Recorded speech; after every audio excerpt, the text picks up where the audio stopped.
Ladies and gentlemen, we are on the road to Survivor Series? Crown Jewel? Why are we doing Fastlane in October? Anyway, WWE's decision to replace Elimination Chamber with Fastlane in 2015 was a controversial one, taking one of the more exciting stipulations off the calendar in favor of what trying to capitalize on Fast and Furious branding looks like. Having spent its life to this point in close proximity to WrestleMania has meant that there have been a good number of high-stakes matches with Mania implications, and matches with high stakes often yield high-quality results. These are the 10 matches that got to the finish line and guzzled down a pint of milk. That's the only racing reference I know. Apologies to racing fans everywhere. I'm Tempest, hailing from partsFUNknown, and these are the 10 greatest WWE Fastlane matches of all time. But before we get on with our list, make sure of course that you like this video, subscribe, and enable notifications to always on so you never miss a fun list just like it, including the similar list we just did for WWE No Mercy. Check them out.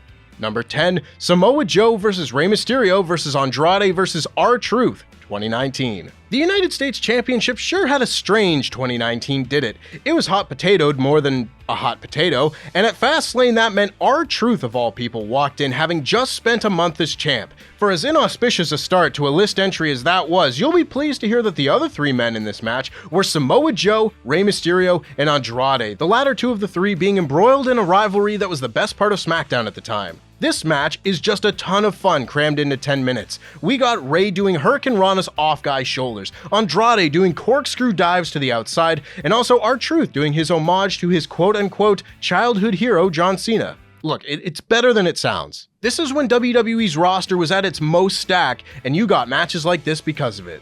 Number 9, AJ Styles vs. Chris Jericho, 2016. Remember that time AJ Styles and Chris Jericho speed ran 18 months of storytelling in 2 months? That's right, 3 singles matches, a tag team run, a tag team breakup, and a 4th singles match, all crammed into just 9 weeks. Thankfully, for this list's sake, the third and best of those 4 singles matches took place at Fastlane. Jericho and Styles very clearly wanted to work with one another when AJ burst onto the WWE scene at the Royal Rumble, and it is evident in this match. It's tightly worked. Jericho kicks out of the Styles Clash, the most feared move in all of Japan, which made all the internet lads real cross at the time, but it allowed them to have Styles beat Jericho clean with the Calf Crusher, getting another prospective finishing move over for WWE's newest superstar. It is a mystery why WWE decided to keep this rivalry going with Jericho coming out on top at WrestleMania, but in a vacuum, this Fastlane match is as good a first singles pay-per-view match for Styles as you could have asked for. Number 8, Drew McIntyre vs. Sheamus, 2021. Into the Thunderdome we go, figuratively and literally. Drew McIntyre and Sheamus' love-hate pandemic relationship was far more odd than the love-hate relationship they would once again have as the Banger Bros a few years later. Drew was the WWE champ, Sheamus was a bastard. We all knew he would eventually turn on Drew, and then he did. But thankfully we got this blissfully chaotic no-holds-barred match at Fastlane 2021. This was Drew's final obstacle before attempting to regain the WWE Championship at WrestleMania, and a big win that made him seem like even more of a badass was certainly a good thing for him. They brawl all over the sea of familiar faces and give the match a proper vibe of danger and destruction that are often lacking from no-holds-barred matches. I just wish they could be on the same brand in 2023 to be able to keep this energy going. Damn you, WWE Draft! Number 7, Roman Reigns vs. Braun Strowman, 2017. I don't think anyone expected Roman Reigns and Braun Strowman to be a great match when it was signed in February of 2017. Braun Strowman had been almost exclusively facing jobbers to this point in his solo Raw career, and Roman Reigns was no one's favorite big dog at the time either. But somehow, Roman and Strowman was a recipe for success in 2017. While it was a bit baffling to end Strowman's undefeated streak here at Fastlane and not WrestleMania a month later, Fastlane 2017 was kind of like that, unfortunately. The match they had here ended up being good enough to make such a choice passable. It is just 2 big men slapping meat. Insert Big E gif here. 17 minutes of dudes battering each other, and Roman Reigns walked away having bested a giant en route to wrestling The Undertaker at WrestleMania. And, as we came to find out, Strowman wasn't finished with Reigns yet. Number 6, Roman Reigns vs. Daniel Bryan, 2021.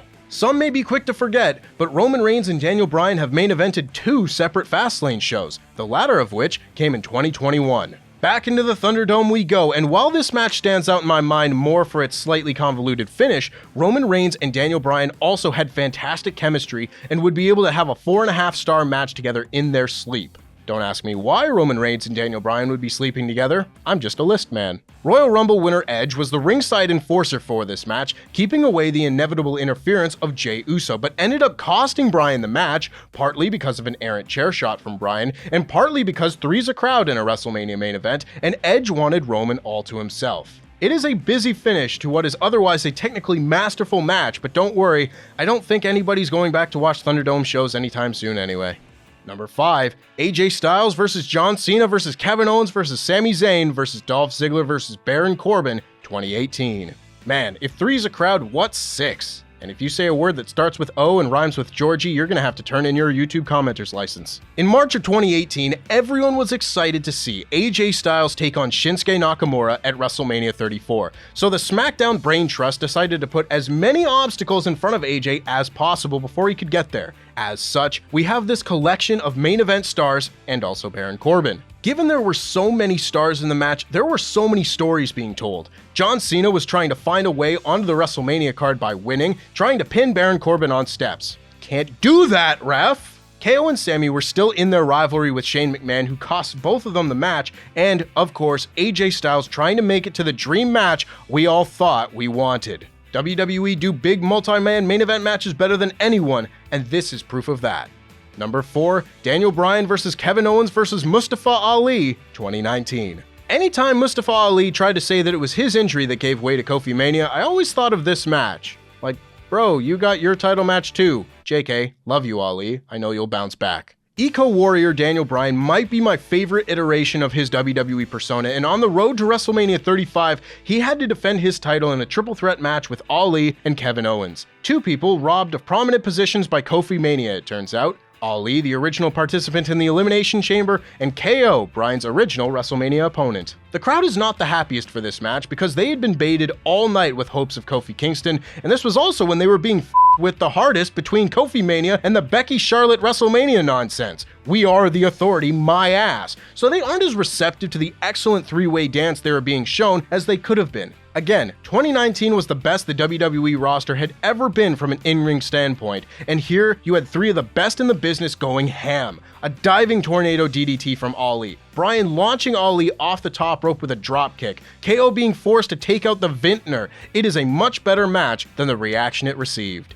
Number 3, Roman Reigns versus Dean Ambrose versus Brock Lesnar 2016. Boy, at times it sure seemed like WWE did everything in their power to not get Roman Reigns cheered. 2016 was a particularly difficult time for the Large Hound. Taking a snooze during the Royal Rumble didn't help his perception, especially when right there was Dean Ambrose getting even closer to the WWE Championship at seemingly every turn. At Fastlane, the two of them were vying to be the one to face Triple H at WrestleMania, and oh yeah, just throw in Brock Lesnar for good measure. And man, is this ever a perfect encapsulation of why people preferred Dean over Roman at the time. Dean takes the fight to both guys, beating down Roman and then Brock with a chair, only for Roman to fly in with a spear at the last moment and steal away the win from the guy who had actually done all the work. The match, though, is fantastic. An awesome triple threat with 3 of the top stars in the company that seemingly was better than almost all the singles matches the 3 of them had with one another from that day onward. But it is also a hell of a snapshot of WWE's stubbornness that sent us on the road to Roman Reigns versus Triple H, the destination no one wanted.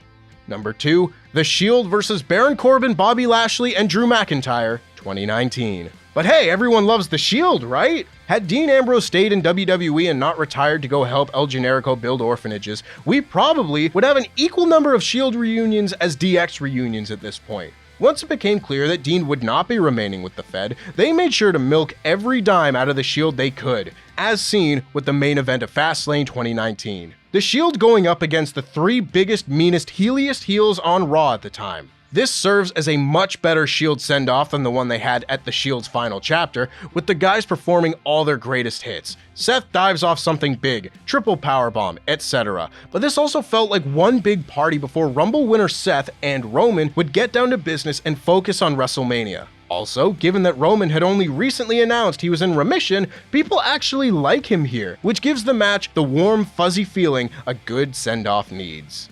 And number 1, Daniel Bryan versus Roman Reigns, 2015.